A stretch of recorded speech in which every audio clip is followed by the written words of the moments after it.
চৰাইদেউ জিলাৰ মাহমৰা বিধানসভা সমষ্টিৰ অন্তৰ্গত মথুৰাপুৰত খেল মহাৰণৰ শুভাৰম্ভণি।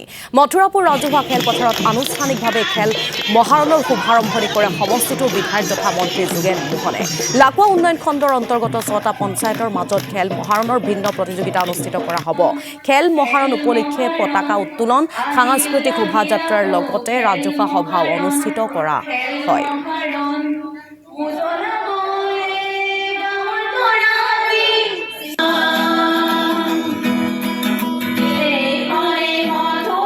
অসমৰ ক্ৰীড়া ক্ষেত্ৰখন উজ্বলাই তুলিবলৈ আৰু গাঁৱে ভূঞে লুকাই থকা প্ৰতিভাৱান খেলুৱৈসকলক উলিয়াই আনি তেওঁলোকৰ লগত খেলৰ লগত জড়িত কৰাবৰ প্ৰচেষ্টাৰে অসমৰ মাননীয় জনপ্ৰিয় মুখ্যমন্ত্ৰী ডক্টৰ হিমন্ত বিশ্ব শৰ্মা ডাঙৰীয়াৰ প্ৰচেষ্টাত এইবাৰ দ্বিতীয় বৰ্ষৰ বাবে খেল মহাৰণৰ আজি শুভাৰম্ভ হৈছে সকলো পঞ্চায়ত পৰ্যায়ত।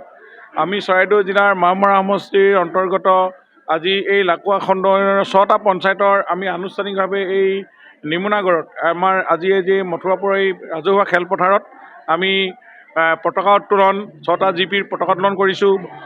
আমাৰ অলিম্পিক শিখা প্ৰজ্বলন আৰু সাংস্কৃতিক শোভাযাত্ৰাৰে আজি এই খেল মহাৰণৰ শুভাৰম্ভ কৰিছোঁ।